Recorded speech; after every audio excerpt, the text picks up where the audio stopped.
আজকে আমাদের জমি রোপণের প্রথম দিন। বাইরে থেকে 16 জন লোক এসছে। ওরা আজকে গরম পান্তা দিনের বেলা খাবে, ওই জন্য আলুর ভর্তা হয়েছে আর বাঁধাকপি শাককে লঙ্কা দিয়ে রসুন দিয়ে ভাজা হয়েছে। এখানে চাটনি হচ্ছে ভাত খাওয়ার জন্য, তাই 5 ফোড়ন আর শুকনো লঙ্কা তেলে দিয়ে তাতে একটু ধনে পাতা কুচি কুচি করে দিয়ে মাখো মাখো করে চাটনিটাকে নামানো হবে। এই যে আলুর ভর্তাটা হয়েছে পান্তা খাওয়ার জন্য, 10টার সময় ওরা খাবে, ওর জন্য পেঁয়াজ আর শুকনো লঙ্কাকে তেলে ভেজে নিয়ে সেদ্ধ আলুর সঙ্গে ভালো করে মাখিয়ে ভর্তাটা করা হবে। যদি ভিডিওটি ভালো লেগে থাকে তাহলে চ্যানেলটিকে সাবস্ক্রাইব করে দেবেন এবং লাইক করে শেয়ার করে দেবেন এবং কমেন্টে জানাবেন ভিডিওগুলি কেমন হয়েছে। এখানে আলুর ভর্তাটিকে ভালো করে হাত দিয়ে মাখিয়ে গোল গোল করে পাকিয়ে নিচ্ছি। যতজন খাবে ততজনের জন্য সমান করে ভাগ করে নিচ্ছি। আর এখানে দুপুরে তারা ভাত খাবে যে, তার জন্য তরকারি হবে, তার জন্য প্রস্তুতি করা হচ্ছে। এখানে 5 মিশালি সবজি দিয়ে একটা চচ্চড়ি হবে। তার জন্য শিম কাটা হবে, মূলো, আলু, বেগুন, বরবটি, কুমড়ো, যত ধরনের সবজি আছে সবগুলোকে ছোট ছোট করে কেটে নেওয়া হবে।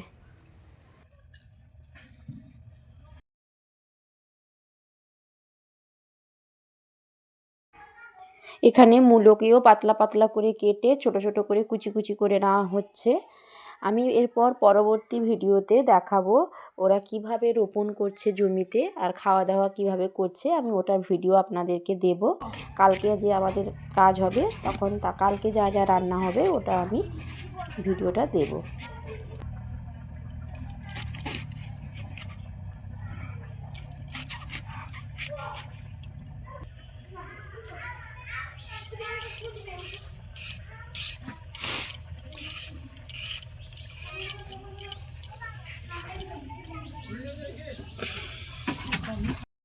আজকে দুপুরে ভাত খাওয়ার জন্য তরকারি হয়েছে টমেটো রাঙা আলু দিয়ে একটা চাটনি, আর 5 মিশালি সবজি দিয়ে একটা তরকারি, আর ডিমের ঝোল হয়েছে।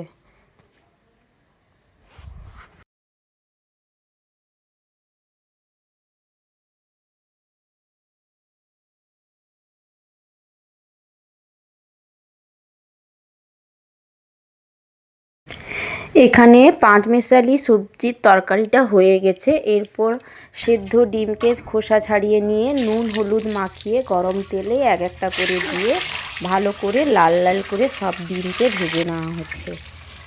সব ডিম ভাজার পরে গরম তেলে পেঁয়াজ বাটা, তার আগে গরম তেলে একটু হলুদ আর নুন দিয়ে দেওয়া হলো যাতে তেল না ছিটকায়।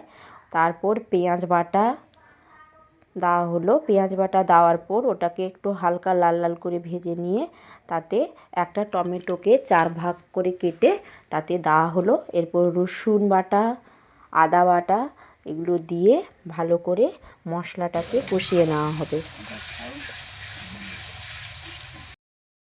এরপর পরিমাণ মতো লঙ্কা গুঁড়ো দিয়ে মশলাকে ভালো করে জল দিয়ে কষিয়ে নিয়ে তেল যাতে মশলা থেকে ছেড়ে যায় ততক্ষণ পর্যন্ত কষিয়ে নিয়ে কষানো মশলার ভিতরে ডিম আর আলু দিয়ে ভালো করে মশলার সঙ্গে মাখিয়ে নিয়ে জল দিয়ে ওটাকে নামিয়ে নেওয়া হবে। দিয়ে আলাদা পাত্রে ঢেলে নিয়ে ইন্ডাকশানে গরম করা হবে।